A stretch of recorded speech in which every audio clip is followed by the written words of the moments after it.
Welcome to We Mostly Pod Out at Night. Mostly, I am Graveyard, joined by my co-host Salem. This is episode 1 of our new weekly All Things Horror podcast. Our topic for this week is First Love.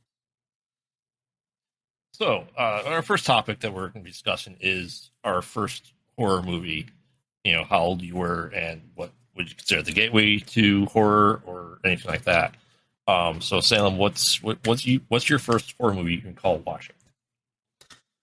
The first one I recall watching, it would only be pieces and parts, because I was terrified of them as a child. But I remember in whatever year Aliens came out in, we had HBO, but I was not allowed to watch HBO.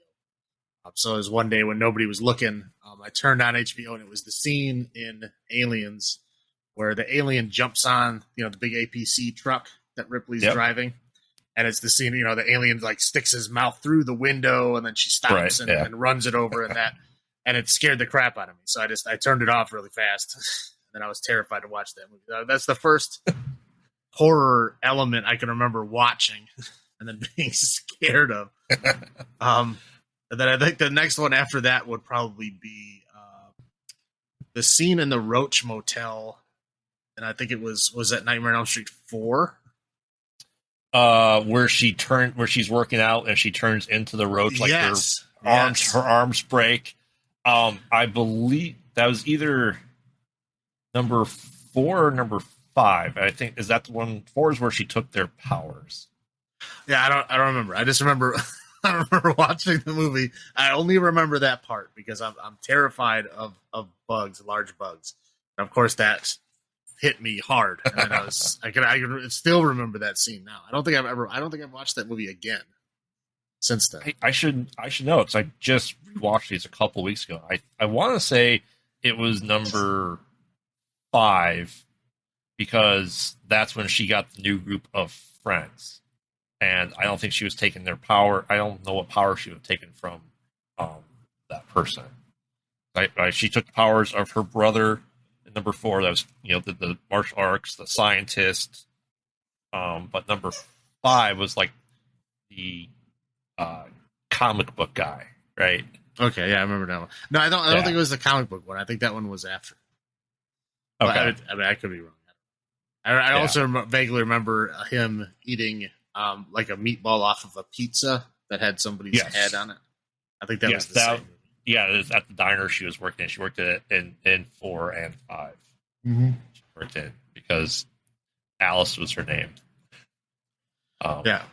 So that's the first one I can remember enjoying was I think it was like Tales from the Dark Side, the movie. Okay. Ever see that one? I just remember the only one I really remember is the one with the gargoyle story. I remember actually really liking that one. I wasn't terrified of it. I actually did like it. Yeah, so for me, my first horror movie kind of glimpses here and there was my parents always had Jaws on. It seems like that scared the ever living crap out of me. I have a fear of going underwater, and that didn't really help a lot.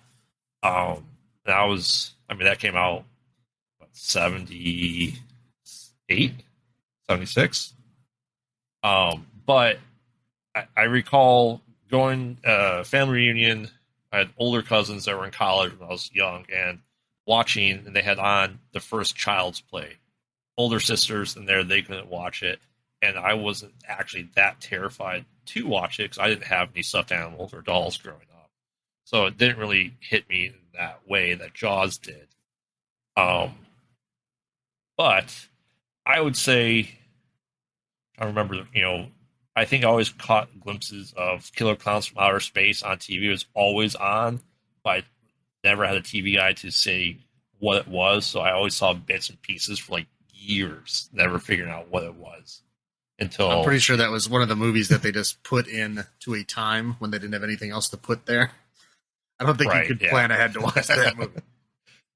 But I just always try to describe it to someone at the video store. Like there's like aliens that turn people popcorn, they wrap cotton candy, and no one's able to tell me what it was until like Borders came around and was able to say, hey, this is Killer Clowns from Outer Space. One of the first DVDs I had bought. But we have our childhood memories, but what would you say was kind of like your gateway movie into horror that you watch and you go, I need to watch more horror. Like I am all in for this genre.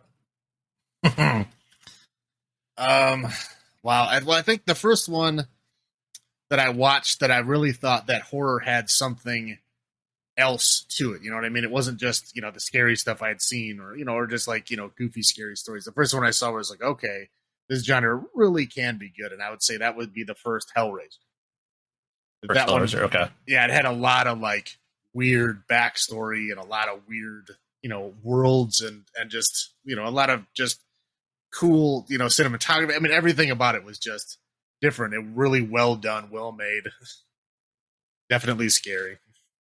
That was the one that really got me to like love horror as a genre. That was the one that like I wanted to watch more horror movies after watching that, just because it was, I see what it can be when it's good, and I wanted to see more of that. Okay. I mean, yeah, I don't recall the first time I watched Hellraiser. I think kind of like the first R-rated horror movie that really got me into it. I saw like Tremors and Tremors 2. That was earlier stuff.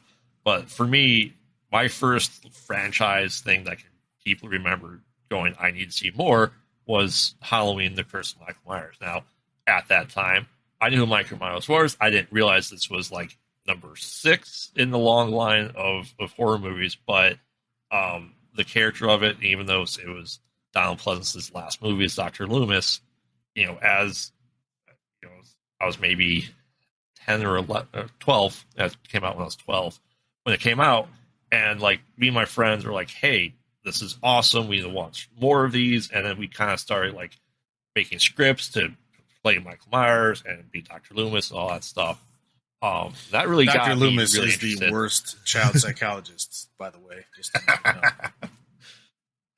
Sure he is. He spent 6 years trying to reason with him, and 9 years trying to keep him locked up, and then the year after that, shoot him. Yeah, he stared at him for a while, Yeah. then decided he was bad, and went full on murder hobo. So, right, yeah, but yeah, I mean, on Halloween, then I go, this is pretty good, and I started watching, the Halloween movies at that point in time, and that kind of like introduced me to the slasher genre as a whole, and going, hey, there's other franchises. So with then my next question would be, with that knowledge of you like horror movies, how did you determine to pick up and watch? We grew up in the time before there was internet, and we generally only had to rely on whatever was available at our stores, though, right? right, yeah, I mean, when I started getting into horror, we were talking late '80s, early '90s, where it's the only place you go is your local video store. So you go in there and look for obviously covers that look cool or scary, or I always was the sucker for the sci-fi related ones. But yeah, it was like that. Or if you watched, if I watched a movie that was in, a franchise or similar movies, I would try to watch all of them in that franchise that I could find anyway. Back then, couldn't always necessarily find them all. Right, especially with so much movies. I think '80s exploded with the VHS, in our stores, in our rental stores, that we just couldn't keep up with that. I know the rent store by my house growing up, they had their own section that you had to be 17 to go in there to even browse. So for me, my parents never liked horror. They never let me watch horror growing up. So I was never allowed to go into that section. So I kind of missed part of that in my early childhood, but more so when, mid '90s, and DVDs started becoming a thing. This took up less space, and yeah, I would go through and go, I've never seen this franchise, and try to pick them all up. Yeah, I did that later on. It was like when I got to like late high school, when I started having like some of my own money, and I went and got my own, video card at a different video place. That's when I would start renting. I'd be like, okay, yeah, I'm going to watch every single Texas Chainsaw Massacre movie. And I would rent all of them that they had. And I would just, watch them all in a row. That's I started doing that later on because, that movie stores by my house were not all that great. So, they'd have, a Friday the 13th, but they'd have, like the first one, the fourth one, the seventh one. Right. It would be like, it wouldn't be all of them. It would be whatever random ones they had. They probably had the other ones at some point. They probably just wore out or lost them or broke or stole, whatever. Right. But I got lucky, and the video store that I went to primarily, late 80s, early 90s, was that in order for there to be a restriction for me to not rent rated R movies, was my mom would have had to tell them to put a parental lock on the account. And she didn't know to do that. So she never did. There was no separate room. There was a separate room for porn stuff. You had to be 21 to get into. So that was a separate room. But all the other stuff was just wide open. And since my mom never put a restriction on that account, they would let me rent whatever I wanted. I realized that because later on, luckily it was right before we moved. She figured out that she could do that. And it was as a punishment for me. I forgot for what, but it was a punishment for me. She put that lock on it. And it was horrible. Oh man. It was horrible. Yeah, I think because our rental store was the next town over, across a decent highway that I had to go, and I could have just ride my bike there. But when Family Video opened up in our town, I think I was maybe 14. I was already working, and I'm like, you know what? I'm gonna have my own account, and I just would go down the horror section and just go every movie I could find, and if it wasn't a franchise I could see, try to watch it. I always went sci-fi first, and then I usually would watch all the sci-fi they had, and then I would move into horror. Well, because they were usually right next to each other. They were almost always right next to each other because they bleed over quite a bit. Right. So, I would watch at the sci-fi side, and then eventually work my way. Now, did your store ever get to the point where instead of having it by genre, they just literally had it alphabetized just across the entire store for every movie? They did. Well, I would say it was mostly older stuff.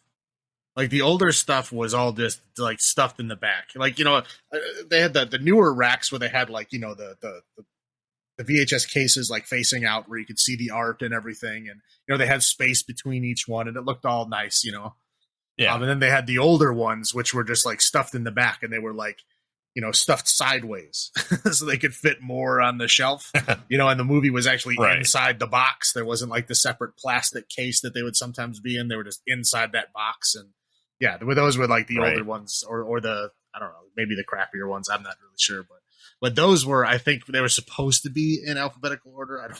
I don't know if they all were, but they were close to it. But then they would have like the newer ones or the more popular ones were actually like by genre in the front. But it was, I would say but most of their stuff was in that, and those side loaded garbage versions of that. Yeah, and I know I did this when the switch over was happening from VHS to DVD, that they'd have all their VHS for sale that buy 5 for $2 or whatever it was, and I would try and go pick up any horror when that was going on. Yeah, I got to that point. Do anything like that? Well, when all the blockbusters were going out, that's what I would do. I would go there and look through, because their movies were like super cheap, but you had to open them up and look at them because some of their movies were in bad shape.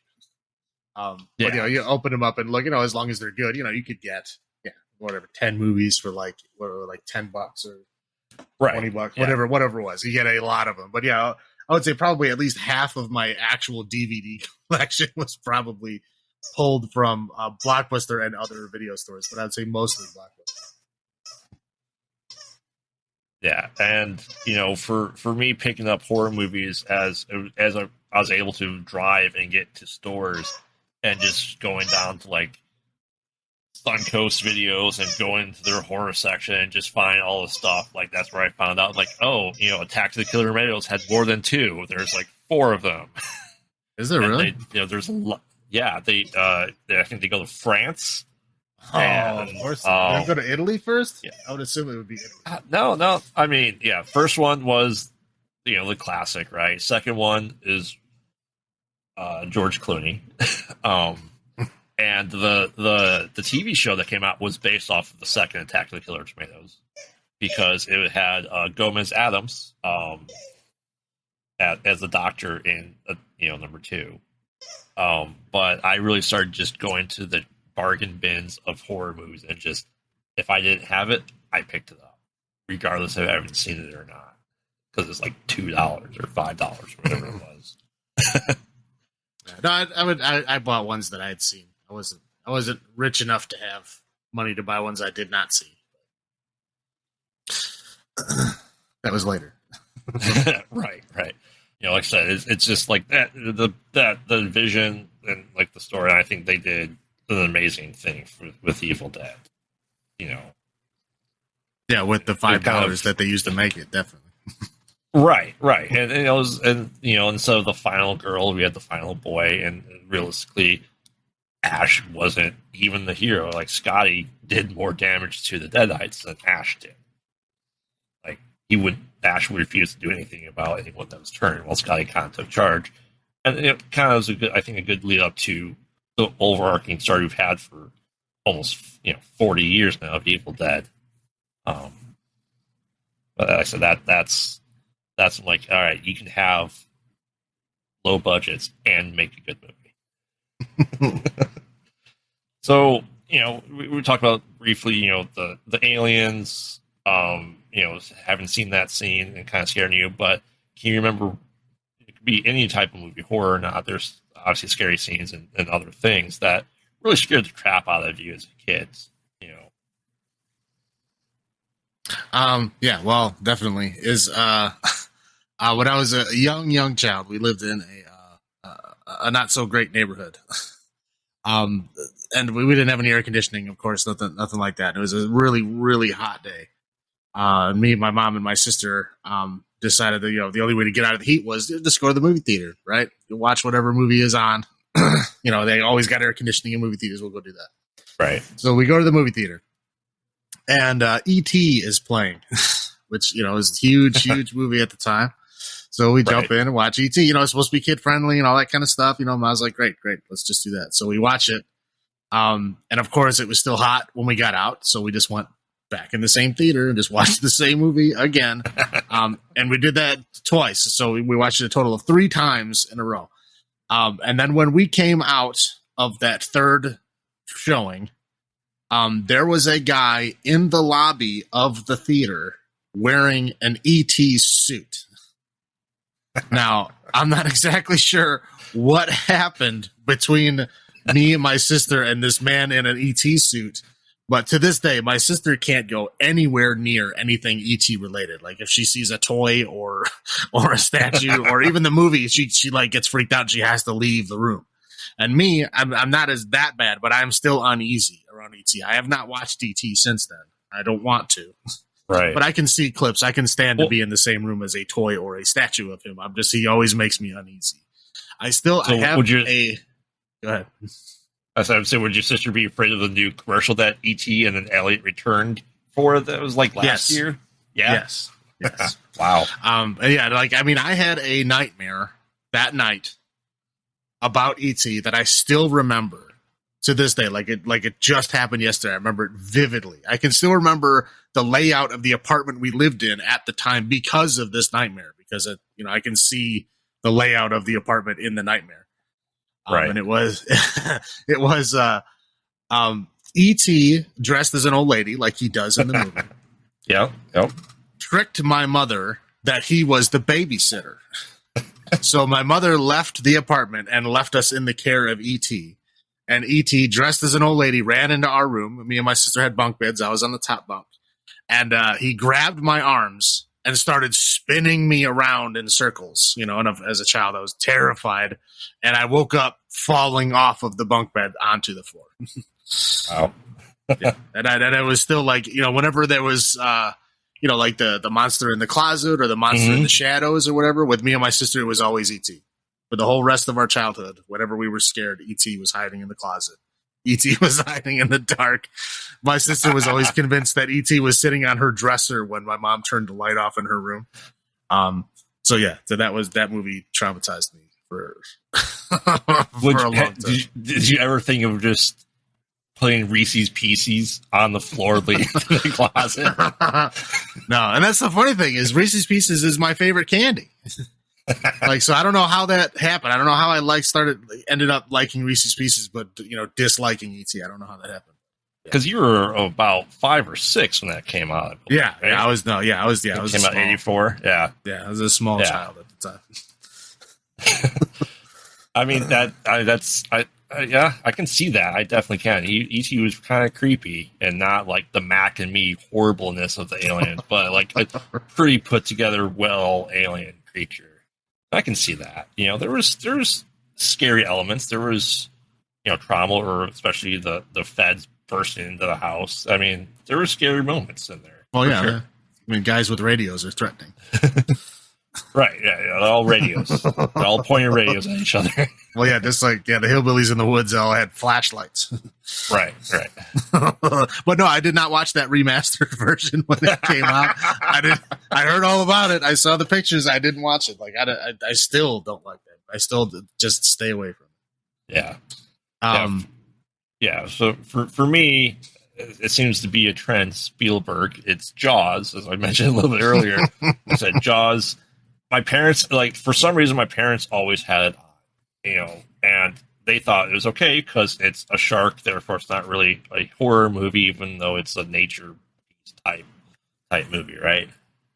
And growing up, learning to swim, older sisters and dad, they're teaching me how to swim. They're always like, oh, go to uncle's house who has a pool, jump in the pool, we'll catch you. And they never did. So I almost drowned a couple of times and blacked out from that. Like, I just couldn't do it. So a fear of water really came to me at an early age for that. And then Jaws in the water, I'm like, there's something in the water that can get me. I think it's like he bit off the boy's leg. That scared the crap out of me in the first one. And so my sisters, being older and thinking it's funny, they played the piano, so they learned to play the Jaws tune just to freak me out, and I'd go run and hide. Like, if I heard the music, I'd start crying. It scared the crap out of me. I was probably 3 or 4. And so I still have the fear of going underwater. I could probably go in the submarine. I don't think I can go scuba diving. But I think 1990, so I was 5 or just turning 6. We went to Universal Studios, and at that time they had Disney had Haunted Mansion, but they had part of the King Kong set, Murder She Wrote. We went. They filmed the Swamp Thing TV show at that time frame down there, so we got to go on that ride. That was pretty cool. But we went to the Jaws ride, and I'm like, I crying. I'm like, I don't want to go on the Jaws ride. I just don't want to. And I'm like, no, they'll be fine. And blah blah. Went on the boat because everyone else wanted to go. I was the youngest. I had to go on there, and I sat in the back left of the boat. And having I wasn't even my parents weren't separating me from the edge of the boat. I was on the edge, so I was able to see everything. And so when the time came up for the shark attack, it came right at that spot. My parents, I was screaming. My parents were I'm pretty sure probably pretty embarrassed. But I mean, that's what the ride was going for, right? But I was so upset, and then we went on the ET ride. You were probably fine on the ET ride. I would be terrified. I was fine on the ET ride. So kind of our scares, stuff like that. I mean, do you think anything has lived up to a scare like that? Has there been something that scared you while watching it that much as you're browsing these horror movies, or have stuck enough with you that it kind of sticks with you afterwards? The earlier, closer to where we are now in the timeline, I would say the only thing that came close to the terrifying ET experience that we had would be this is back in early 90s. It was the first Candyman movie. Yes. Now, it was a weekend. It was me and my sister again. We had, living in an apartment, a different apartment, not in a quite so bad neighborhood, but close. And my sister was spending the night at a friend's house. My mom was away for the weekend, and so I was home alone. I think I was like 12. Yeah. And of course, my mom was like, "Oh yeah, I'm not going to be here. We'll take you to the video store. We'll rent a bunch of movies and games, and you'll have a great weekend by yourself." Like, yeah, hell yeah, this is going to be great. This is going to be awesome. So we, get all these movies and games, and I'm like, I'm all set. And so the first night, I was playing a game. I don't remember what it was, but wait until the sun to go down, wait for this nice and dark, because whenever you watch a horror movie, it's got to be nice and dark, right? Oh, absolutely, absolutely. Yeah. So nice and dark. It was probably like 10 o'clock. Put in the original Candyman, the very first one. Yep. A terrifying movie. So get all the way through the movie, and this is VHS days. So get all the way through the movie, hit stop, hit rewind, and as as it spins up and starts rewinding, the power goes out. Now the power was out to the whole block, because we were in an apartment on a balcony. I'm looking out. And I can see that the whole neighborhood has power. It's all out. Right. Nothing's there. And the power did not come back on all night. Wow. So I was like, trying to sleep, but obviously I'm like too terrified to sleep because, my brain still hasn't even fully processed this movie yet. And now I'm like, now I don't have any power. Now I can't open up the fridge to get snacks or anything because I don't want, things to go bad. So I'm just kind of like sitting in bed, trying to not, scream or freak out because nobody is coming for at least 2 days. Right. So I'm going to be alone for 2 days. So I'll be like, okay, I gotta be strong. I gotta get through this. But yeah, that was probably the most scared after ET. And I don't think I've been that scared. Definitely not at a movie or TV show or anything horror related. Haven't been that scared since then. Yeah, I mean, I think for me, when I was very, very young, like body horror got to me a lot. And I think Hellraiser in particular got to me a little bit.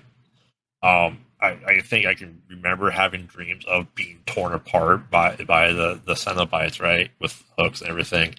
And it was kind of after that and before I got into watching Halloween, especially the Curse of Mike Myers, very cut, very edited down, very watered down for the Halloween movies. But yeah, for a long while, body horror, I just couldn't watch.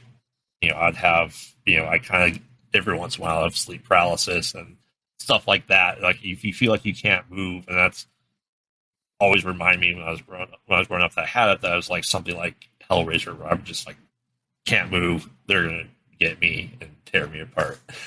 Well, I mean, that's a a fair fear. I mean, those hooks and chains in those movies were terrifying. Yes, and even with the effects then too. Like you can watch some of the slasher stuff and you go, okay, you can see that's a dummy, or like was the Omen with the window pane going through, chopping guys off. It's clearly, even then watching it, it was a dummy, but like the effects of Hellraiser were so good. Yeah, except for the lightning effects. Right. The lightning effects were cheesy, but everything else was terrifying. Right. And it's amazing that we can have lightning effects be so cheesy, but we have like lightsabers a decade before that looked really, really good. We've had, I mean, I don't want to say Tron, but I mean, there is like the proton packs in Ghostbusters. Those look great. I don't think those look cheesy. I think they still hold up today. But obviously, horror movies have a lower budget, so the FX budget probably wasn't a lot. And so anything that wasn't, practical effects looked different, I think. Yeah, I think they spent all their money on, fake blood and viscera, and they didn't have anything left for lightning. A little bit, yeah, a little bit. So obviously we've been watching horror movies a lot of our lives. Would you say there's any time that you've had a falling out with horror as a genre, and kind of like what made that call for you? What kind of brought you back into? I did. Yeah. As I mentioned earlier, I had the that time period where I got my own video card, and I was going to Hollywood Video, and I was renting all of the franchises. And I was watching all these horror movies that I had not seen before. Basically all the major franchises I watched all of, and then all the ones that I heard of or looked interesting, stuff like that. And then I watched them, and then watched basically everything they had, and then I looked at everything that was new, and everything new was just, is this the same kind of stuff? It was like continuations of the same franchises, or just blatant rip off of those franchises, or just plain not good, not interesting movies. I don't know. This is probably what, mid '90s, late '90s. Yeah. And there just there just wasn't a whole lot going on. It was all the same kind of recycled garbage, nothing interesting, nothing happening. And I fell out. I mean, I still would watch them occasionally, but it wasn't my go-to anymore. Like, I didn't really care. Like the major franchise versions would come out. I was like, I didn't care. I didn't watch them. There's still some that I haven't seen from that era because I just never went back and watched them. Right. And it was like that for a while. I mean, there was some stuff I liked. Like, I like Saw, during that time period. But eventually that got too many versions, and I felt the same with that as I did with the other ones. And every now and again, if one looked interesting, I would watch them, and I was, usually disappointed and just didn't care and just kind of backed off again. But I would say it was, within the last decade, I watched the movie that actually brought me back was It Follows. I watched that, and it is a very simple, horror movie. I mean, there's not a whole lot to it. It's like a basic, hunting down kids, killing, directly killing kids that are, sexually active. Ghost STD, yeah. Right. And it's very simple, but it was just very well done, and I think it was just like a weirdly fresh take on it. I don't know exactly why, but it was just something original, something fresh, something new that wasn't the same old recycled garbage. And then after that, I was like, okay, maybe there's some horror stuff I can watch, and I've been more into it since then than I definitely was, for the 10 years before that. Right. Yeah, I think for me, some of the following I had out was I'd call it the PG-13 horror movie era that we had. I mean, there's always been PG-13 horror movies, but I think it was very young adult, young teen stuff. Like, you can say, I know we did last summer as a slasher, and it's a decent movie, but like all those movies that you can look at and go, that's a 90s movie, late 90s movie, early 2000s movie, and like, I didn't particularly care for. Like, by that point in time, most of the slasher genre was dead. I think most everything coming everywhere from the 80s was dead, and we just got into this weird. I wouldn't say That's not saying supernatural movies are bad, but it was more supernatural kind of like thriller-ish, but young adult, really watered down horror. I think is a lot of it, and I don't particularly liked American Werewolf in Paris because In London was I think a far superior movie, but it's that thing like, okay, we're gonna have Sarah Michelle Gellar, Josh Hartnett, Joshua Jackson, whoever the team heartthrobs were at that time, and I kind of didn't like those. And when Freddy vs. Jason came out, which was like 2003, I'm like, all right, we're getting slashers back. Of course, I was disappointed 2 years prior with Jason X. And I thought that was like, all right, we're going to get back into this. Cool. You didn't like Jason in Space? No, not at all. Oh. Not at all. That's one of the weakest ones for me.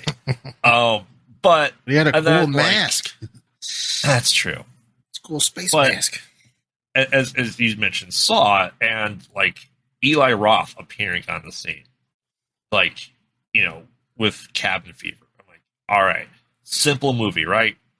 Gory, and it is kind of back to, I feel, a basic that we grew up with is what horror movies are.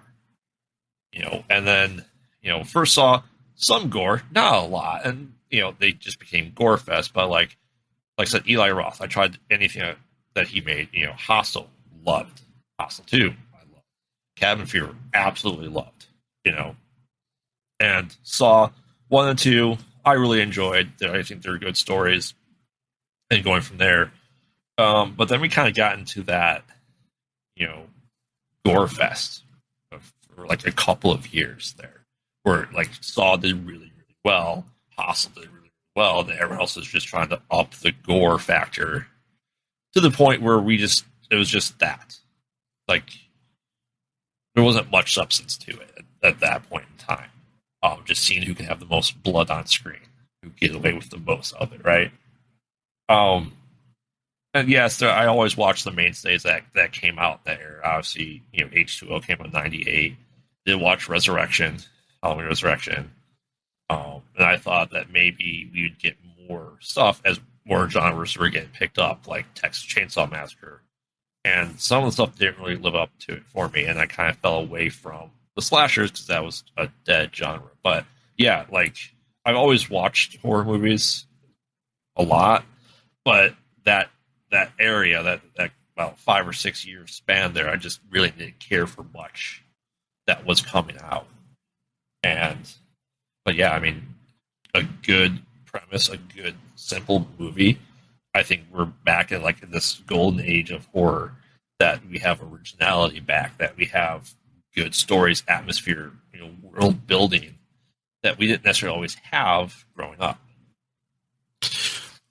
Yeah, no, I agree with that. And looking back on that, on the time period where I had fallen out, I mean, there are some good movies that were in there that I just kind of missed because, again, I was staying away from the genre for the most part. So there's a lot of stuff that I missed, and the ones that I did see were just unfortunately not the best ones. But Right. But yeah, no, I mean, I think it was still a slim time. It wasn't totally bad. It wasn't like there was nothing of value in there. I just, at the time, I didn't see it. So I just kind of kept falling, more and more off the wagon, I guess. Right. I mean, I think a production company that I really enjoyed that time frame, that really I tried to stick with, was Dark Castle Productions, with the remake of House on Haunted Hill, with the remake of 13 Ghosts, Ghost Ship, Gothica. I think they put out solid movies that were good, and that's what I steered towards at that time frame. I like those. I think the best one on that group is 13 Ghosts. I like that movie. Right. I think that I liked the ghost designs. So I think what it was. I thought they did a good job with that. Yeah. Yeah. I mean, I think everyone, we start towards the end of the decade getting to cheesiness as franchises move on. I think the 90s started building that. We started getting some cheesiness in there too. But yeah, I mean, I'm glad it's back. I'm glad we have people like Jordan Peele making great movies. Fede Alvarez. People are just taking the genre more seriously at this point in time and making it like a worthy thinker of a movie, not just turn off your brain and watch. Yeah, no, I'll give you that. There's definitely a lot of interesting things happening. Yeah. I mean, yeah, there's enough to have their own horror channels and and apps and streaming services and all that stuff. So right, I mean, there's a lot more happening now. Right, and and kind of on this point of our lapses and discussing what we've done. Your movies that you grew up with, my movies I grew up with. Do you rewatch them often? Does like nostalgia play into it? Do you always have to defend them to people? Do you think it ever lives up to the original first time you watched it on rewatches? Yeah, I don't think they ever stand up to the original time, because that first time you watch it is like it's a magic time, right? Right. Your brain is kind of like, oh man, what is happening? This is fantastic, and you never, it's kind of like what's like opium. It's like chasing the dragon. You're never gonna get that right. that beautiful feeling you had that first time, but it's still a great movie, and you still watch it all the time. Like Aliens is sci-fi horror. I love it. I watch it all the I don't watch it all the time, but I watch it at least once a year. And it's still great to watch. It's not it's obviously not as magical as the first time, but still fantastic to watch. So yeah, I mean, I rewatch my favorites, and I don't think they're getting any worse. They're not the same, but they're definitely not getting any worse. I mean, I think the genre as a whole, we could say, has stood the test of time for a lot of stuff. That there's stuff to be said with practical effects, that more people are using practical effects now and just trying to make it look more authentic. And 80s obviously was a huge part of it. For me, I Friday the 13th comes, like maybe twice a year, on Friday the 13th, I will watch as many Friday the 13th movies as I can. I will do it, and I love rewatching them. I love rewatching Halloween. I love rewatching, Nightmare on Elm Street. I do that every couple of years. Can you fit all of them in like a 24-hour time? Like Friday the 13th movies? Can you actually watch all of them in one day? Is it possible? Yeah, if you really want to count everything, so we had up to Jason X, so there was 10. Freddy vs. Jason's 11, and we had the Friday the 13th. I don't want to call it a remake. It was like a summarization of movies 1 through 4. That came out in the new one, that came out in 2010, and I thought it was a fantastic movie. Like I said, they had, the mother in it briefly. They had him without the hockey mask. They had him get in the hockey mask and then be defeated. So like that's Friday the 13th, 1 through 4, just kind of condensed into a ball. I really like this scene where he smashed the kid against the tree with the sleeping bag. It was really well done. Yes. But like I said, I could rewatch these franchises of stuff I grew up with. Now, I don't watch all the horror movies I grew up with a lot. I like to stick with like I consider my favorite stuff to rewatch. And I will go through and watch them. But do you ever say Get Out or Us, that there's so many things in there? Do you rewatch it a couple times to catch everything, or you just kind of like one and done? Those type of movies where there's like a lot more stuff to observe. I'm pretty much a one and done person. I watch it. I like to think that I catch at least most of the stuff in them. But after you watch it, if you're looking at reviews or, other people talking to other people about it, if they mention something that I missed, I might go back and watch it again. If it's something that I think is important, like I was like, it might actually change my opinion on things, or at least, sections of the movie. Right. I'll go back and watch it. I mean, that rarely happens, but I will. Otherwise, most of the time, I'm usually just a one-time person. I can usually remember just about everything in the one time. But again, if I find that I've missed something, if somebody shows me that I've missed something, I'll definitely go back to it. But do you go back and watch? You rewatch Aliens? Is there anything else you kind of just rewatch from your childhood that you really enjoyed that you just continuously rewatch? Like, I don't know if there's anything in the past 15 years I continuously rewatch though as a horror.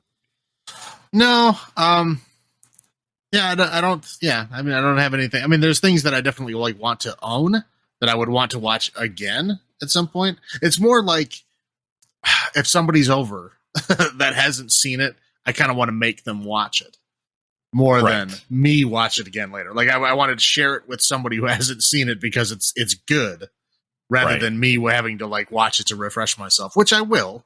But that's going to be a years in between. Right? Yeah. I mean, if it's a horror movie that the wife doesn't want to watch right away, I will still go ahead and rewatch it or watch it, and then she's like, "I want to watch this." I'm like, all right, let's watch it again. Sometimes that comes me back in the butt because I watched Morbius and then she didn't see it and she wanted to watch that again, and I had to watch it twice. Unfortunately, you watch Morbius 2. It's Morbin time. I have. It's so great. I can't wait for Morbin 3. Yeah, I like the part where he said it's Morbin time, and then he morbed all over those guys. Right. Yep. It's a great scene. So let's kind of get into our the medium as a whole, right? We started off renting VHS and the DVD world, where we didn't have much to go off of other than like box art or just a brief description, and we make our decision off of that. Do you feel that has morphed into the video on demand, on the streaming, on the Shudder, or all these other places that there? Do you feel like that's the next logical step in selections? I mean, it is, and I don't think it's for the better. You know what I mean? I mean, that's what it has morphed into. I mean, essentially, it's the video store that we went to as kids.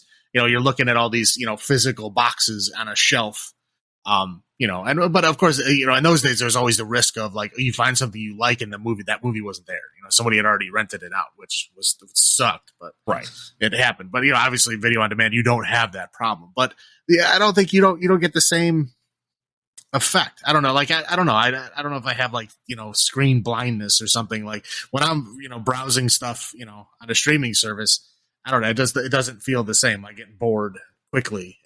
Now, I just click away. Like I get tired of looking for stuff. Whereas when I was in the video store as a kid, like I would be there for like hours. Just like looking, reading for forever. It doesn't feel the same, even though it technically is the same thing. You're looking at the box art. You click on it, it gives you the little synopsis. Right. I mean, it's the same basic thing. It just, for me, it doesn't feel the same. I guess that's because I'm a zennial. But is it because we grew up analog and went to digital when we were teenagers, right?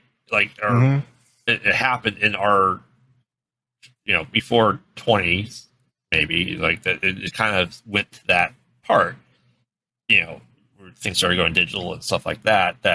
And with these streaming services, you pay for the streaming service, and I would argue that maybe there's too much information overload, because if you're looking at a horror movie section, you only have 50 to pick from, and you can kind of go through them a lot easier. But now it's just everything's at your fingertips, and you're just like channel surfing now with movies or things to watch. I think that's kind of what I'm at for a lot of this stuff is. You can browse the horror selection and just like nothing looks interesting. Now, is it easier because when we were renting, it was our money that we were physically handing over to somebody, versus now we have the streaming service that we don't necessarily think of the fee that comes with it, and now we can not be as granular in choosing. Because if you don't like the movie, you're just going to turn it off. Right. Yeah. I mean, yeah, you're spending your own money and you're rolling those, that dice, like, is this going to be good? Is it not going to be good? That's why, back then, you'd go by what, people told you was good, or, word of mouth kind of thing, or, just would look good. I mean, obviously you get burned on a lot of them, which, the box art doesn't even match the movie at all, but right. Again, yeah, you get screwed over. Like for me, like I said, I don't know what it is. If it's like, too much stimuli, I get overloaded. Like when I'm looking at streaming services, like, there's too many. Like I don't know which one to pick. Like I don't, there's nothing there to gauge, whether it's good or bad or whatever. Like I don't hear about it. So that's why, like nowadays, I keep a physical list. I have one for TV shows and one for movies. So where like if I read an article, if somebody gives me a word of mouth, suggestion about a movie, it sounds interesting, like or a show, like okay, that sounds cool. It sounds like something I want to watch. I have to like actually write it down. Like, okay, this is one that someone has recommended to me. So like, okay, I can watch this, knowing that at least someone in my life, whether, even if it's an article and somebody that I don't know, that's fine. If it sounded interesting enough to me and somebody recommended it, okay, then I'll watch it. But yeah, just blindly looking, like, I don't know. I don't really have the will to do that anymore. Is it just too much information? I guess I would. Like if you were able to say, play a roulette reel and do a random horror movie and it just pop up and play, would that be better? No, I think I'd be I'd probably be like worried that I'd be disappointed. Like I'd get the worst one. Like I want to pick the one that's a good one to watch, which I guess you don't know when you're looking at them. You have no idea. One could be great right next to one that's bad, and they look equal. You have no idea. That's why I kind of go by the the word of mouth or article. That's why I go by my lists. So as the digital age has progressed, we have become less likely just to pick and watch everything. Yeah, like I've gone backwards. It's everything's digital, everything's at your fingertips, and I've gone back to writing down a physical list, right, of things that I want to watch, which is what I should have done. Right. Back in the 80s, but now I'm doing it now. I don't know if I'm just getting old or what, but I mean, yeah, we all are. But and kind of let's discuss our switch shops. Kind of go to our favorites, right? We have many categories that we can discuss, and let's pick some categories. Favorite slasher. There's a lot. Right. I mean, yeah, jeez. I mean, there's so many of them. I mean, I'm just gonna kind of go by my favorite like franchise slasher because at least that's gonna narrow it down for me. And I would say after I got over being terrified of the roaches, I would say it was probably Freddy was my favorite. Just because the dream thing was a lot scarier to me than just like a random person hiding in the closet. Right. Because you're stuck in your dream. There's nothing you can do, and it was more. A lot more interesting things could happen in the dreams, Right, more and fantasy. also he had right, and he had better one-liners. Oh, I mean, yes. I mean, there's definitely weak spots, but I mean, I agree. Like, Freddy is an iconic character. Like, everyone knew who Freddy was without even seeing the movies.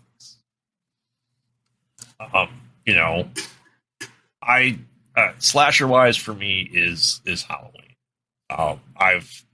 I've stuck through the tough times of Halloween, and I think overall I like it. It's the essence of essentially pure evil, right? That's the idea behind it, and it's just we can get into the timeline storylines at some other episode because there's so much, but the silent antagonist, the boogeyman that depending on where you're at, just randomly pick people. There was nothing to it. I mean, obviously, I love a lot of slashers. I've tattooed half a sleeve of just slasher icons, but Halloween for me is the number one for slashers. Number two is Nightmare on Elm Street. But what would you say the worst slasher? Oh, jeez, the worst one. The worst one. You could pick one. You could pick a movie because those are easy to do for the worst ones. I'm gonna say my least favorite slasher movie was What is it? Is it Sleepaway Camp 2? Is that the Driller Killer? No, that's Slumber Party Massacre. Slumber Party Massacre 2. Yes, it's horrible with the rockabilly. Yeah, he's like singing songs and shit and like playing guitar for no reason, and no one is enjoying his music. And then he's got a drill on his thing, and for some reason they're in a construction yard. Yeah, there's not even like what's the connection to the first movie? It was like the one chick, the sister, dreamed about it or something. The younger sister, she was supposed to be 14, even though she was like in her 20s. Right. That she survived by like being in the fridge or something, and that she came back to the second one and dreamed him, and that's he came out of his dreams. Yeah. It just didn't make any sense to me, and like the singing and the songs are terrible. I don't know. It really rubbed me the wrong way. I would say that was probably my least favorite slasher. Those are bad. I did watch them a couple of years ago. Rewatch them. Just like there's 4 of them now. There's the 3, all written by the same people. The 4th one tried to be like a whole legacies thing, and that was just awful. I understood what it did. I don't even want to go past 2. 2 was so bad. I don't want to go past it. Right. If I had to pick a worst slasher movie, and I'm going to go into my own franchise where my favorite is, I'm going to go with Halloween Resurrection. It was so generic and so like, you know what I mean? Like, we were introduced to a lot of people in there. Like, I think that was the first time I recall seeing Katie Sackhoff, right? It was Katie Sackhoff's in it? Yeah. Oh, I might have to watch it. And it was a parody almost, because it was the whole like going into the whole MTV reality TV stuff, and it just leaned so hard into that as a slasher, and I just don't think it jived well at all with the entire movie. Like, it just made things not Michael Myers, regardless of the timeline. Well, yeah, I don't think I've seen it. I mean, at what point in the timeline is it? Is it after H2O? It's the movie one directly after H2O, so it's H2O's sequel. and it was just, if you want to see Busta Rhymes do some kung fu to Michael Myers, that's your movie. God. Yeah, that was, and that's kind of killed it for a while until the Rob Zombie ones came out. Like, they're like, oh, this is not good. That killed it. You know, because I think that was the only one I was of age to go into the theater to go see. That was like my first Halloween movie in theaters, and it was that one.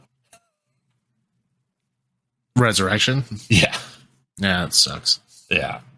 So I think I know the answer to this one. Sci-fi. Well, yeah, I mean, obviously, since Aliens does technically fit in that category, that would definitely be my favorite. I don't know, maybe something got burned into my brain when I got terrified as a child by watching that one little scene, Yeah. And then later on, like it's a friend, I was over at a friend's house. This is, fifth grade. I think it was fifth grade. Okay. So I was how old are you in fifth grade? 9? 10? I was, yeah. 10 or 11. Anyway. Yeah, 10 or 11, yeah. Yeah, something like that. So I was over at his house, and he's like, "Oh, you want to watch Aliens?" And I'm like, "Oh no, I know I've seen a part of this movie, and this movie's terrifying. Like, I don't want to be scared in front of my friend or whatever." I'm like, "All right, fine, I'll tough through it." And I watched it, and it was amazing. It blew me away. It was, it's still to this day my favorite movie. But my favorite movie is the special edition, the 154-minute version. That version is my very favorite. And the 138-minute, the theatrical version, that is a great movie. Not saying it isn't, but that's not my favorite movie. And that first version that I watched at that friend's house was the 154-minute version, which, it was on VHS, and that exists. It's just a very, very, very small number of them. And I just lucked out and got to see that. For my very first time watching the movie, I got to see that. For years afterwards, I kept trying to find that version because, as a kid, I remember certain scenes, like the sentry gun scene. I remember that because it was a fantastic scene, and it wasn't there. Like, I would watch movies, I'm like, how come this part isn't in the movie? Like, what is going on?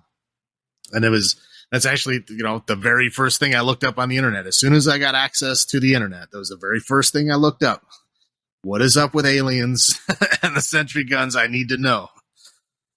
So the sentry guns were not, because I've only seen the sentry gun. That's the special edition. That's the 154-minute version. The 138-minute version, the theatrical version, does not have the sentry gun parts in it at all. Interesting.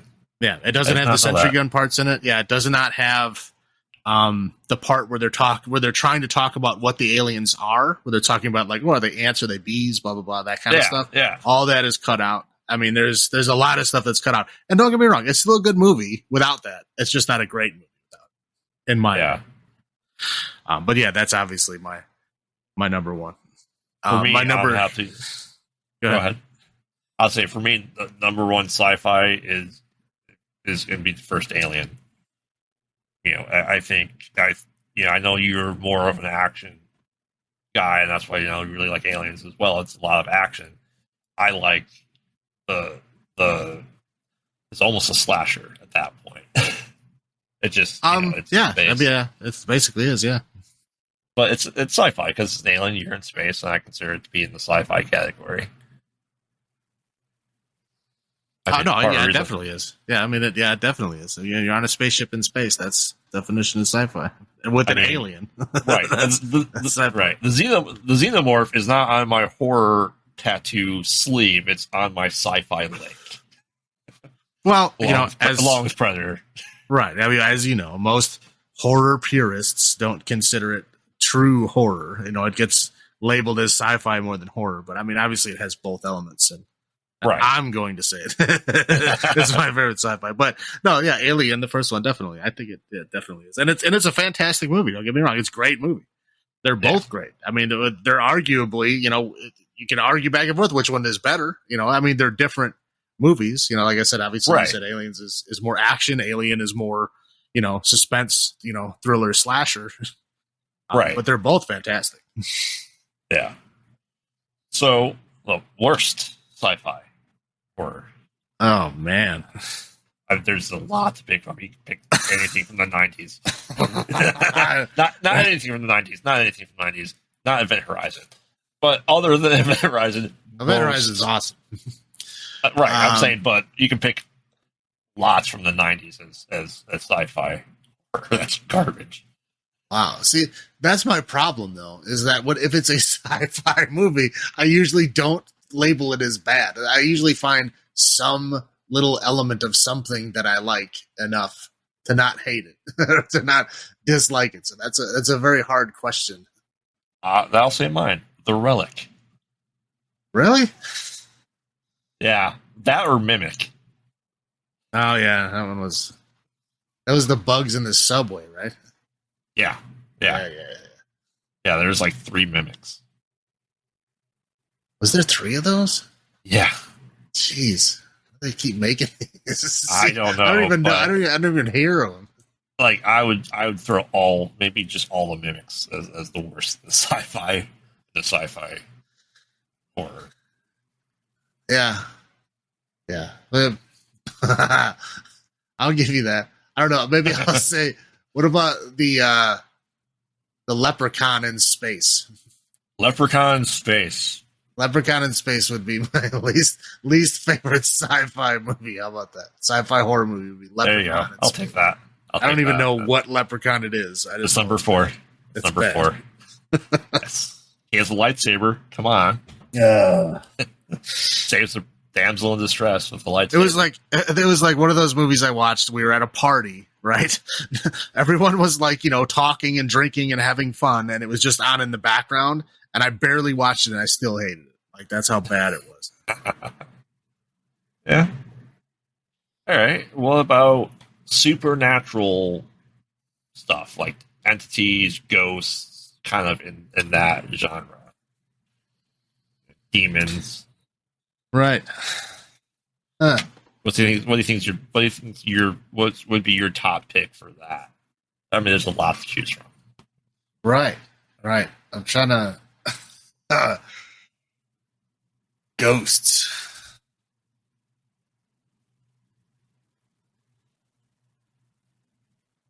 Oh, does Hellraiser fit in that? Is that supernatural, or are we looking more like ghosts type stuff? I think Hellraiser is supernatural. It's a being from another dimension that I think that fits the supernatural pretty well. A different realm, not from space, but a different realm. Let's say. Right. That's where usually supernatural is. It draws power is from a different realm. Right. Yeah. No. I'll go Hellraiser. Hellraiser. I like it. For me, I would honestly have to say the 1999 House on Haunted Hill.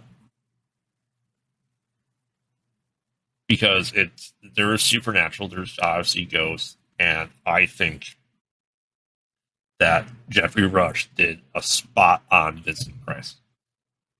Like, he was Vincent Price as far as I was concerned. And it's Chris Kattan, right? I mean, a lot of big names, so that's not why I watched it. I just thought it was like a fantastic, like the original, fantastic. Love the original too. Big Vincent Price fan. And I think that as a supernatural, really good. Now, yeah, I'm gonna have to go back. I don't know if I've actually watched that movie. I like it. It's one of those movies I've assumed that I did. I thought I did. Or 13 Ghosts. The remake of 13 Ghosts is up there too. I mean, that's like easy. That's a good one too. Like I said, that one's great. Castle, okay? I really like the ghost designs in that one.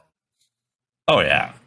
Tortured souls. Was it Matthew Lillard in that? I think Matthew Lillard was in that, right? Yes, Matthew Lillard, Tony Shalhoub, Shannon Elizabeth, the guy who J.F. Abrams, who's in Mystic Quest. Yeah. Yeah. So worst. I mean, there are some pretty bad supernatural movies out there. Jeez, bad ghost movie. Let's see.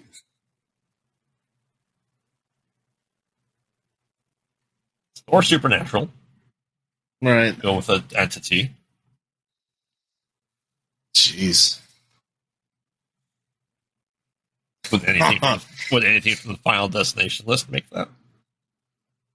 I mean, I haven't seen them all. The ones that I saw were all right.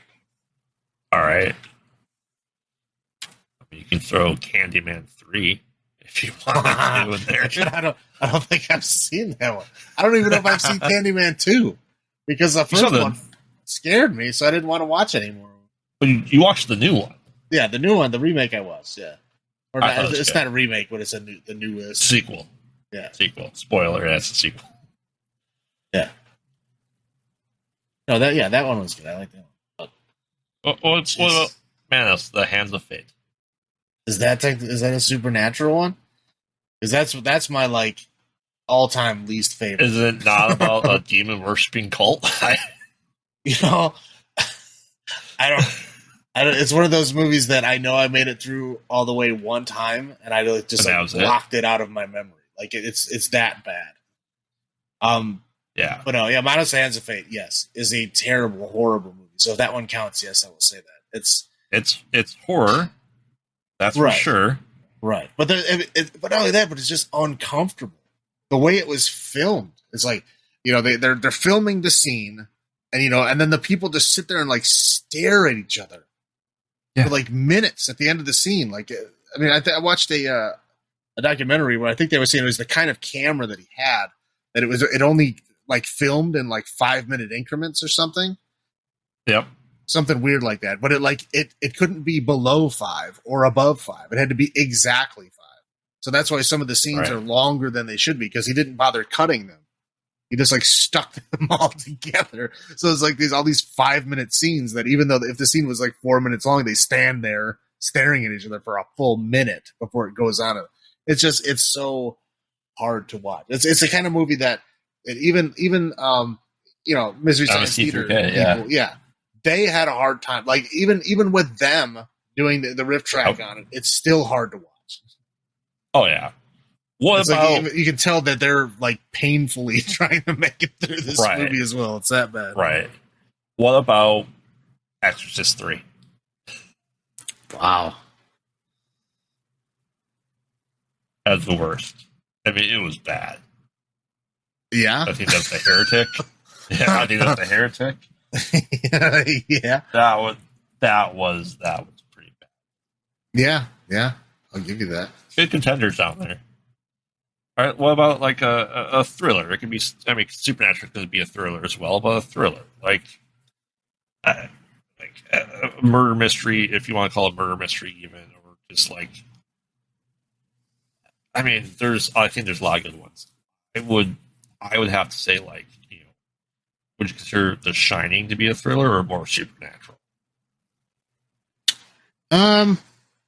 There's supernatural elements to it, but I would say it's more of a thriller because, the movie, it mainly revolves around the father character. Right. Right? Like I said, there are supernatural elements involved, but it's more of like his downfall. And that's a thriller to, the other people involved, his wife and kid. Yeah, thriller for me is going to be, there's a couple of good ones. Like, I really enjoyed Identity. I saw it in theaters. I thought it was a great premise. Oh yeah, that was a good movie. I like that one. That was the one with John Cusack. That's a good thriller. Right? Yeah, and mm-hmm. a lot of big names in it. But yeah, I thought those were a fantastic thriller. Like the twist ending, like you never saw coming. Well, again, it's another one of those movies with the storyline that I really like, where it's a bunch of people that end up together, stuck together for whatever reason, and they don't know each other, and they don't know why they're there or what's happening, and they all have to try to work together to figure out what's going on. It's another one of that storyline. I love that storyline. Right. What about? We can go with that. I love that. That's been my pick's Identity. Can you think of another one off the top of your head that you'd say is your absolute favorite? Is Identity as well? Identity is great. Certainly thriller. Did you watch the Night House? The Night House. Yeah. Oh, thanks. I don't know. It's a fairly recent movie with Rebecca Hall. Is that what it is? Is that who it stars? Rebecca Hall. Her husband died, and she starts seeing aspects throughout the night, and seeing another house like hers. I think I told you to watch it. I don't know if you had it or not. It sounds familiar. Yeah, I like that one a lot. Can you think of a really bad? Oh, Silence of the Lambs, right? Silence of the Lambs fits in a thriller. There we go. Yeah, is that you're saying the worst one? No. All right.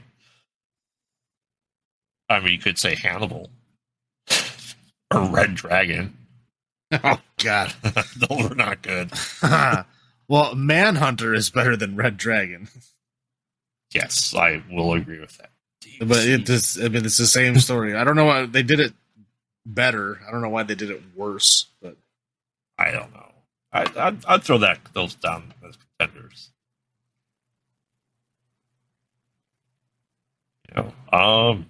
What about horror comedies or comedy horrors? There's a lot of good ones. There's a lot of really bad ones. Yeah. Well, yeah, that's oversaturated with bad. Yes. Right. What do you think? What would be your all-time favorite of horror? Well, I'll let you go first because I know what it is, and I don't want to steal your mine. Yeah. I mean, if you want to count Evil Dead 2 as a horror comedy, I'll throw that in there. That's what I'm saying. I don't want to steal your thunder by saying it first because I know it's. Yes, Evil Dead 2 was like the right amount of comedy and slapstick into, like, the first one's pure horror, the second one's good comedy horror. Yeah, no, it was definitely Evil Dead 2 and Army of Darkness were always on. We used to have parties there drinking and everybody's having a good time, and there was always something on in the background, and we always put on Evil Dead 2 and Army of Darkness because they were fantastic. I remember it was like the tool shed scene. Wow. Yeah. Fuck that. The tool shed scene. We'd always, do it because his mouth doesn't move. Right. That scene. So we'd all try to say it at the same time that he did, but without moving our mouths. It was a good time. Yeah. I mean, yes, that is a pinnacle. I think Arm of Darkness played at noon on Sunday on the Sci-Fi Channel every Sunday. I want to feel like, or Comedy Central is always on. One of those ones. I think it was like always right after Mystery Science Theater aired. Those Saturdays. So I think it's always right after Mystery Science Theater. I mean, that's, horror comedies exist. You can't look past like Shaun of the Dead, or Tucker and Dale versus Evil. Like, it's so self-aware, but does it in just the right way. Yeah, those are good examples. Those are it done right. Those are it done correctly.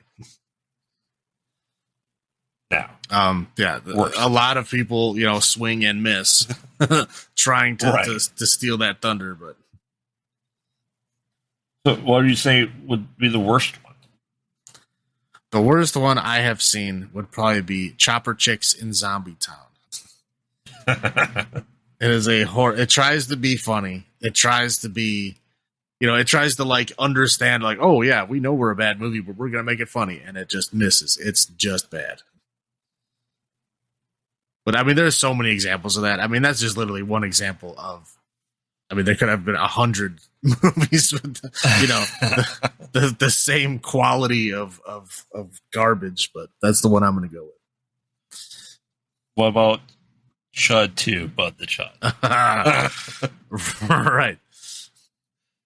That's pretty down there, I think. Like I said, there's a lot of them. Because, again, a lot of the franchises, not the star franchises or big franchises, but a lot of the smaller franchises, as they move on, they have to like move into that, comedy territory in order to like try to keep people interested.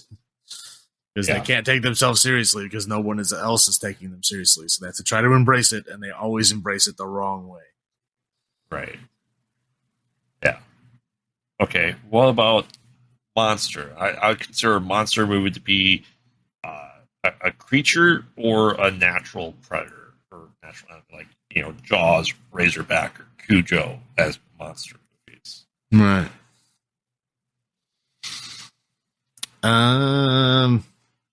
Would Predator count? I think so. Okay, I'm gonna go with Predator because I love that movie. First one? Yes. First one. Would you count The Thing? Yeah. I mean, it it's sci-fi, but it's a sci-fi monster. A few of those, right? Yeah. I mean, yeah. Like I said, it straddles multiple different categories here, but yeah, no, definitely a monster. Yeah, I think The Thing is something I would pick as a monster creature feature, if you will. Oh, that one could also be like a thriller too, because there was that element of like who isn't, right? Mystery, yep, whose blood is clean, who's right. Now we can probably list off 1,000 of the worst monster creature movies that exist. Right. Look and at most of them are just MC3K, because MC3K catalog. Boom, there's most of them, right? Yeah, and most of them is just because like the monsters were so bad. They were just so fake that you can't even believe that these are supposed to be scary. It's like, what is this thing? This is not scary. This is ridiculous. Right. Like the giant squid from what was that Ed Wood movie? Planet 9 from Outer Space? Is that the one where Bela Lugosi is wrestling with the squid who is obviously not moving? I think so, yeah. Yeah, well, whatever movie that was. That would be the worst because it's not even moving. It's not even reacting at all. It's just a fake squid that someone is rolling around on top of. Yep. There you go. I agree with that. I'll take that one. I mean, so yeah. I mean, there's always winners and losers, obviously, and there's some that are good, some that are bad. I would throw in some of the scary movies, but they're not horror. Or those are more parodies. Or Shriek. I know what you did last Friday the 13th, which was Tom Arnold and who else? Tom Arnold was all you had to say. Yeah, right. Yeah, so kind of going to what we think are the best and worst. I think our tastes have changed over the course of our horror watching, right? Over the decades, and stuff like that. Kind of what do you look for now? Do you look at cheesy and campy? Do you look for more story and originality? Or, like I know you're looking for more substance, I believe, right now, right? But can you enjoy a good cheesy and campy movie nowadays? I can. It's just there's this horrible ratio that upsets me, in that there's like I think I've mentioned it before, is that there's a lot of these movies that they try to be funny. They try to embrace, oh, we're bad and we're going to be funny about it. There's so many movies that try to embrace that and just fail miserably. And there's some movies that, they just genuinely try to make a funny, cheesy, campy movie, and they succeed and they do well. But it's a minority, a very tiny minority of ones that do it well versus this giant mass of horrible versions of that. Let's put it out there. We're all talking about Sharknado, right? Yes, that is definitely in that category. I wouldn't say if that's the only one, but yes, that's definitely in there. And it's, it's like they're trying to be, oh, we're self-aware and we're going to be goofy and funny and we're going to have chainsaws fighting sharks in a tornado. It's just, again, can you do it well? I don't know if a Sharknado could have been done well, but you can make cheesy, shitty, horror movies funny or at least entertaining, and Sharknado just isn't. I don't know if it's because the actors are just not skilled enough to do it. That might be part of it. I don't know, but it's Yeah, it's not. Or is it too much tongue cheek where your tongue has pierced through your cheek? Right. And it just looks stupid, right? Right. Okay. Well, how about like you ever see the movie Evolution? Yes. Now that's cheesy. David Duchovny. Right. Yes. Right. Cheesy. Right. Campy. Right. Goofy. There's a bunch of aliens and stuff running around, but it's fun. It's done well. Again, it might be the quality of actors because they have better actors in that movie. Maybe that's part of it. I don't know. Wasn't it saying that? Didn't Ivan Reitman do it too? Pretty sure Possibly. he did. I think that's. He can touch anything and make it gold. But we obviously grew up watching cheesy, campy. Anyone who likes to be me watching horror movies can't be lactose tolerant. I love oozing cheese. but I think I can go back and watch those from the 70s and 80s more so than the past 15, 20 years because they weren't necessarily doing it on purpose.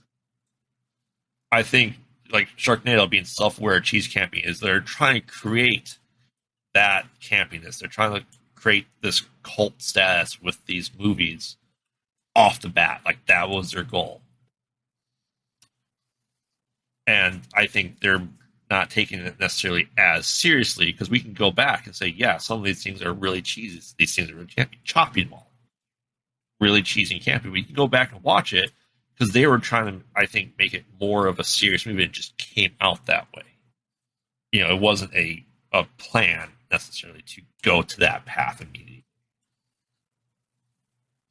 Right. Yeah. They try very hard to be serious, and then everybody's laughing at it, and they're like, "Oh wait, no, that's what I meant." Right. Again, that's like Tommy Wiseau, who everybody's laughing at this movie that he worked so hard to make, and he's like, "Oh yeah, that's what I meant to do. I meant to make it funny." No, you didn't. Right. But I think I can get more cheesy and campy with older stuff than I can tolerate with newer stuff. If it's done, I think just as we discussed, the newer stuff it's so hard to pin that down and have it work. It can be done. We have examples, lots of examples. It can be done, but I think it's when it's bad and purposely cheesy and campy is the problem. Right, and so many people try, and the vast majority of them miss. And I don't understand why they keep trying. I mean, I guess Sharknado was apparently successful enough to make how many sequels? 2, 3? But they're 6. Right. I think it's so. There 6? Yeah, I think I think the last one they traveled through time. Oh man! Right. So I mean, but is it though? Like, are you going to look back at it like in 20 years and people are going to still have that nostalgia like we do with stuff from the 80s and 90s? I don't think it'll be that long of a lasting of a thing. Like, I think it's run its course and that's it. Yeah. I mean, well, and again, something like that, again, the people that make it and they continually keep making it bad, but they will run it into the ground. They will continue to run it until there's only like 3 people left that want to watch this movie, and they will still make another one. And then those 3 people will hate it. And then they're like, oh, we can't make it anymore because 0 people want to watch it. But they'll run it into the ground. And then, yeah, like you said, nobody will care about it ever again. Right. Nobody will want to even watch the first one anymore. But I mean, I think when it's we discussed earlier is when you're picking stuff to watch now. A lot of it's word of mouth. We discuss this a lot. We know a lot of other people that watch horror movies that are newer to horror movies that kind of maybe had a longer break than we did, right? That we get more substance and story, and I think that's working really well because we always think of slashers as horror movies being like the quintessential horror movies where you have these great kills and you really don't have much in between. Like, so many of them are silent. Like, there's not much dialogue between stuff. Yeah, there's a lot of Moody looking out over woods. Right. And then weird camera angles from the bushes. Right. So I think the horror movie renaissance we're having is we actually have story personality. It's not just about the kills, anything like that. Yeah, I love when there's more story and background and weird, goofy stuff that they throw into it.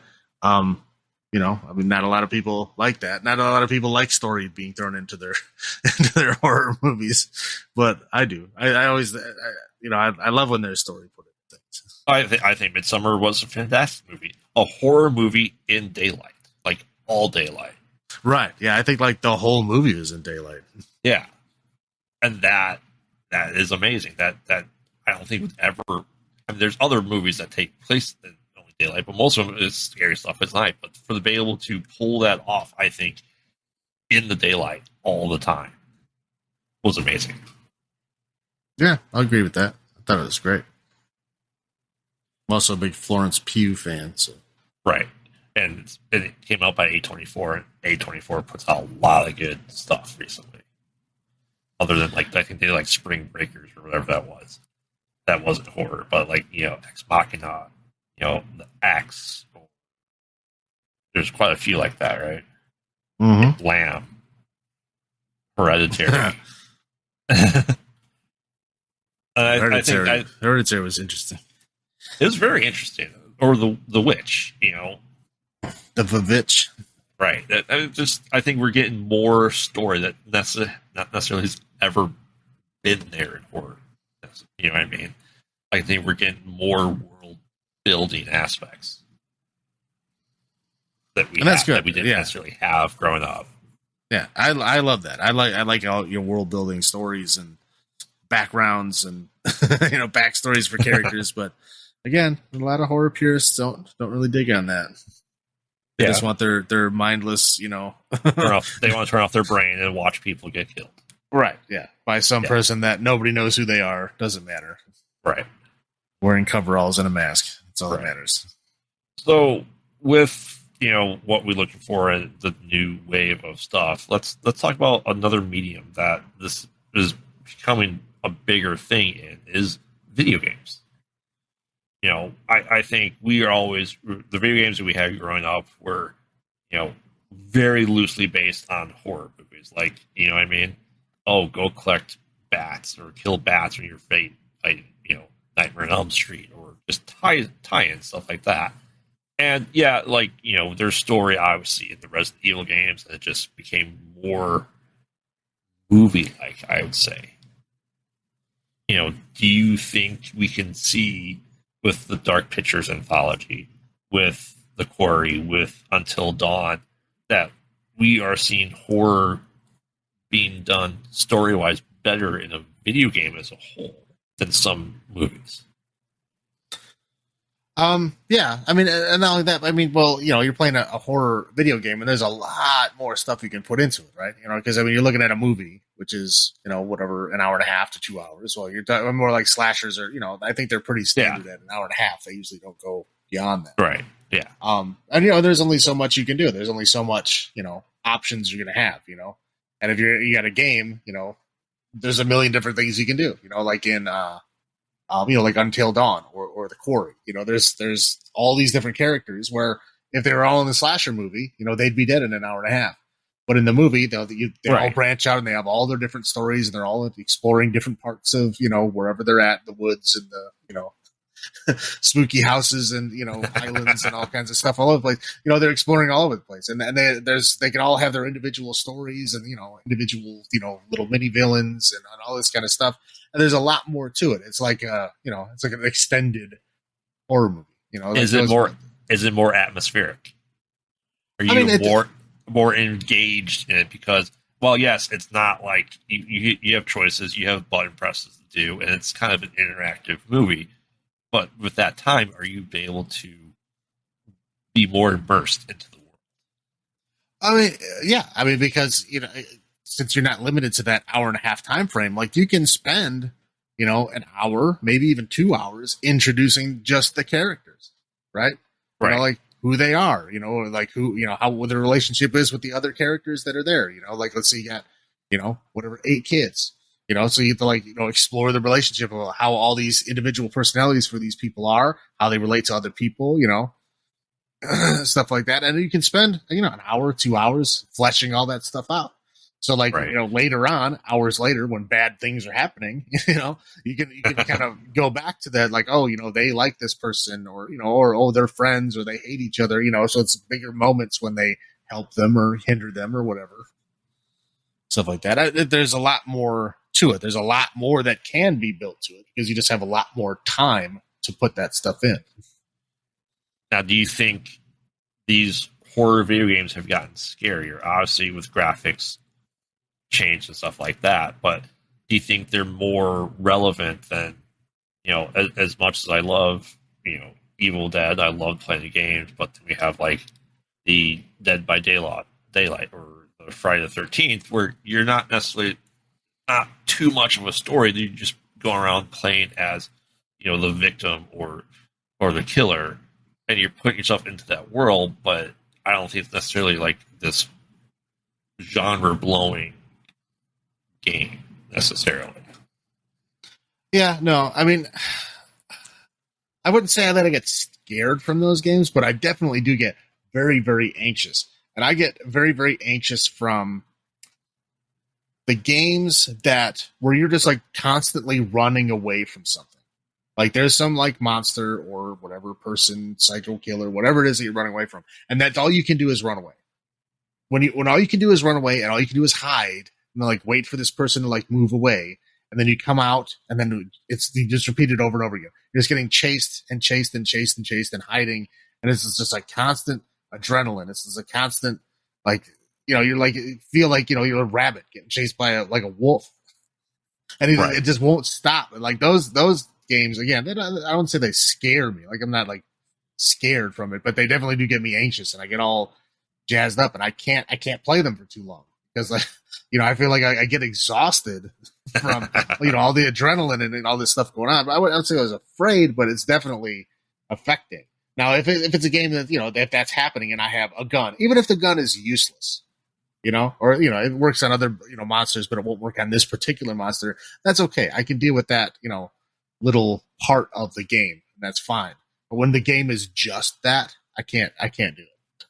I can't deal with that. It's too much. Would you get more anxious if you did VR for it? Oh, I most likely would, because then you're cut off. You're sitting there staring at a screen. You can just pause it, and go in the other room or something. Right. If you're like in depth in there, you're strapped in with a helmet on and stuff.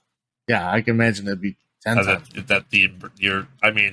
I think with VR and how it's getting to where it needs to get to, like we'll have to see with like PSVR 2, that immersion, that I think if you were able to take that and put it into like a Dark Pictures anthology or Until Dawn, that might make it creepier. I mean, it definitely will. We go, yeah. I mean, you go back to the old classic movies like The Tinkler, where you have like the special vibrating scene when you just saw it in the theater, and I think that worked well for those type of gimmicks for those movies. But I think games have really progressed far to the point where I would want like Until Dawn or The Quarry or Dark Pictures to be made into movies. I think they are a great horror genre on their own. But could we ever get to the point where we were 19 years ago with The Matrix and have franchises or a creative thing that becomes canon to whether it's film, TV show, video game? Can we ever have all tie in one? Like Star Wars, we have some games that are coming out that are now canon and part of the storyline. Can we see that with horror? I mean, we definitely can. I mean, I would like to see that. I mean, that'd be great. I mean, but I mean, there would have to be a lot of investment for horror people, and they usually don't invest more past like they want to make the one movie, right? Right. To be fair, they probably don't get enough budget to do anything other than make that one movie. But yeah, I would love to see that. I would love to see like a horror animatrix, and a horror, games that tie back into the movie, like have other characters from the movie doing a, parallel story that meet up later on. That would be great. It'd be awesome. I mean, do they have the money to do that, or is somebody willing to make that bigger world? That'd be great. I don't know who would. Maybe Universal can try for the next failure. They already tried with their Dark Universe and failed miserably at it, and I'd argue that Blumhouse has done it better than they have, and they should continue to do it. Yeah, and again, if they're making a world like that, if they're trying to link up, all these different monsters to be in the same world, you could easily throw a game in there, and then just have it happen in the same world where you can reference those characters that already existed from movies that happened. And then movies that come out later, they can reference stuff that happened in the game. It doesn't have to be the whole plot of the movie. You don't want to alienate people who haven't played the game, but the people that played the game and then watch the movie are going to be like, oh yeah, I know that. Because I watched, I played the game earlier. It's just cool things. Like you said, that's what they did in the Matrix. You watch second and third Matrix movies, and there was the little Easter eggs and little things, characters, that were there, right. that because you the played Matrix the game. video game. Yep. Right. Yeah. Because those, ghosts and the operator guy, I don't remember his name, but in the movie, they didn't even have speaking roles. They just right there, but it was the same actors. So you knew who they were.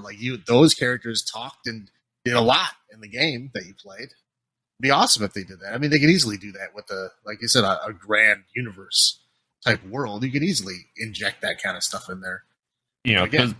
Could there be a story that they just don't think would ever be in a movie, like the Conjuring universe? Could we see something like that? I mean, I think that's a good area because every horror movie seems that really is popular seems to get a video game at some point in time. And I think it would make more sense instead of to be in that world to have it in that immersive story that you can do a lot more world building in. Yeah, I mean, that'd be cool. Instead of just rehashing whatever movie you're making the game from, to actually make right an original story in that world that links up, and then a sequel that comes out later could actually, talk about stuff that happened in that game as if it's canon, as if it happened. Right. It'd be awesome. And do you think we could also, maybe the opposite end of it is franchises that we consider dead? Could there, obviously the franchise has been around for 40 years, one thing, but could we just see it just transition into video games instead? Because we have a lot of stuff that we get set up in horror movies that just bomb horribly that we never get answers to, and maybe sometimes they're comics, or maybe sometimes they're books. Could we see a video game be that next step in finishing their story? Yeah, I mean, they definitely could, and they've tried to do that. With some stuff. I mean, not horror specifically, but they've tried to do it with some stuff. They tried to come out with a Firefly game. Right. After Firefly's been dead, and, like you said, it's got comics, got books, all that kind of stuff. And they tried making a game. I mean, yeah, they never finised it. It never actually came out, but it did. They were working on it. They were trying to continue that world with the game. So, I mean, yeah, I think it's just a matter of time before they do that with horror. But I mean, with horror, they usually just try to rehash, whatever story that, is happening in that particular movie, or it's going to be something generic, what are the like Friday the 13th the game, or two Saw games. Yeah, there's Saw games. There's two Saw games. Yes. Really? Yeah, that you just go around and try to avoid the same 5 traps the entire time. Sounds awesome. Yeah, I know, right? I think that's the thing. We have really bad horror video games based off of horror movies had nothing to do, barely anything, to the point where we could have that story there. That's something I'd really like to see, because there was a sci-fi show that was trying to release a game at the same time. I don't recall off the top of my head. Continuum? Oh, I actually do know this one. Was it Continuum? Defiance. Yes, that's yeah. Because Defiance is a great show, and the Defiance only got canceled because it cost too much money to make it. Right. Like it was doing well ratings wise, but it wasn't making enough for the amount of people that were watching it versus the budget that it needed, because there was a lot of makeup and a lot of effects and shit that went into that show. But yeah, the Defiance game, the game was terrible. And the funny thing is they completely canceled it, got rid of it, but then they rebuilt it and brought it back. And now, and it's still around. It's like Defiance 2050, I think it's called now, or it's really? Defiance and then some number. Yeah, and it still exists. It's still up. Oh, wow. It's like a totally different, that's like gutted, simplified version of what the game used to be. But it was a terrible game. I haven't played the new version. I don't know. But the original one, because I loved the show, I was like, oh, I'll play the game too. And it was horrible. I was like, I can't even do this. This is bad. Yeah. All right. The last topic. Mm-hmm. Your all-time favorite of horror movie across the board. Is it something do you think it's something you have to defend a lot, or do you think it's kind of like a universal thing? Well, I mean, Aliens is my favorite movie, but if I'm gonna go with a movie that is going to be my all-time favorite, specifically closer to horror movie, I'm going to go with Hardware. And Hardware is a movie that I'm going to have to defend because no one knows about Hardware. Right. It's like, I've talked to so many people and no one has ever heard of this movie, and I have to show people. It was like one of those movies that didn't even get a DVD release. It eventually did get a Blu-ray release, thankfully. Right. But yeah, it was like, VHS, Laserdisc, completely skipped DVD and went straight to Blu-ray. But it's a fantastic movie. It's great. I mean, it's got Iggy Pop is in it as a radio announcer. I mean, Lemmy from Motorhead is a taxi driver. Right. I mean, it's got, like a weird, like cyberpunk post-apocalyptic world. That's awesome. There's like, weird radiation stuff. There's people from the guy from Fields of the Nephilim. Did you ever hear that band? No. It's like a goth band. Okay. But the weird guy that came from the wasteland, that's the dude from Fields of the Nephilim. Like there's a lot of like music people in the movie. Anyway, it's fantastic. There's a lot of, cool, just awesome imagery. And again, the cool, weird cyberpunk post-apocalyptic world is, I just love it. It's fantastic world building. And then the sets and everything is great. But yes, I do have to defend that movie a lot because no one knows about it. Well, I didn't know about it until I met you and watched it. Like, it completely missed my radar. I think it's because the time frame it came out, and right. Time I was doing it, there's no DVD release. There's no way for me to have really known about it. Right, and it was the VHS. Right, yeah, like we were talking about earlier. That's the only reason I knew about that movie is because I was in the video store, and again, I always gravitated toward that sci-fi section. And it was like, I looked at the cover and it looked kind of cool because I had just watched Predator not too long ago. And the cover looked kind of like Predator, where it's like, right. It had like the crosshairs and like a guy in like a kind of like an infrared thing. I'm like, ooh, this looks cool. And I watched it. It was awesome. I loved it. And I would try to talk about that movie with people and they had no idea what I was talking about. Nobody ever saw it. But yeah, like you said, if I wasn't in that era, looking at VHSs in a video store, yeah, I probably would have never watched it either because it never really went anywhere. But right. As we know now, it's a Richard Stanley movie. Who, yep. Well, if people know movies, about the whole Island of Dr. Moreau fiasco. And now he's back and he's making H.P. Lovecraft movies. And the Colorado Space is fantastic. So can't wait for his next ones that he's doing. Yeah. Well, yes, that is my favorite that I will defend because I have to defend because nobody heard about it. But right. Hardware, fantastic. I mean, mine is Evil Dead #1. All time. That's just for me. It's as much as I love Evil Dead 2. I think Evil Dead 1 really was like a standing point that obviously people know of it now. Obviously, I'm a huge Bruce Campbell fan, and then obviously I have half my horror sleeve is Evil Dead. And I think sometimes I have to defend Evil Dead 1 versus Evil Dead 2. Not a lot. But, when my wife and I started dating all those years ago, I'm like, She's like, what movie do you want to watch? I'm like, all right, you have to watch the Evil Dead trilogy. I'm like, if you don't like this relationship's going nowhere. That's fair. That's fair. And obviously my son's name is Ash William.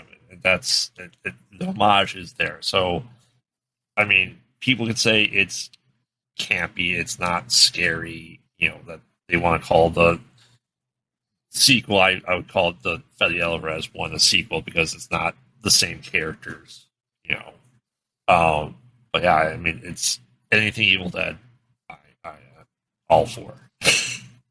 Yeah, and it's a great movie. But the funny thing about that is, I watched Evil Dead 2 and Army Darkness, and I, love those movies.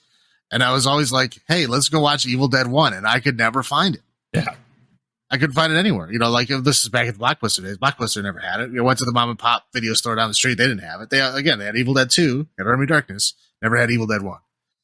And I could never find the thing. It took me years to actually find it and watch it. It was great, but I was kind of just surprised.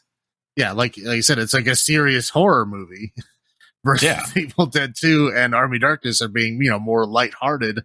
More of on the comedy side, and the first one is definitely not that. So for someone that like me only saw 2 in Army Darkness, it was definite weird change to see it that way. But no, it's a great movie.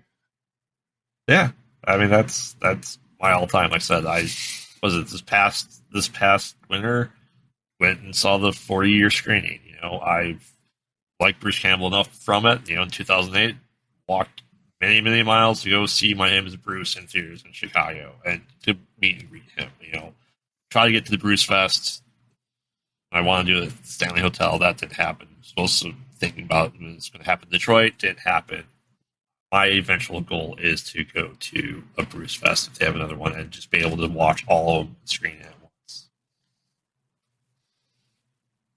I'm sure. I mean, yeah, he'll need more money in the future. I'm sure they'll have another one. I hope so. It's just. I mean, like I said, I met him once. I have to meet him again. So I didn't have my tattoos then. I have to enter an Evil Dead tattoo contest that he always seems to have. So you'll have to have him sign your ass and then get it tattooed on. There you go. I guess I could put it over the portal on my shoulder too. Oh, there's a little bit of room there before the back tattoo. All right. Well, I think pretty much covers everything I wanted to discuss with you today. Yeah, like I said, this is episode 1 of our first podcast. Next week we're planning on talking about the beginning, the kind of the origins of horror with H.P. Lovecraft, Penny Dreadful, Edgar Allan Poe, and just kind of discuss those movies. Kind of the roots of horror. So this is Graveyard saying, have you checked on the children? And this is Salem saying, long live the new flesh. All right. Bye. Very well.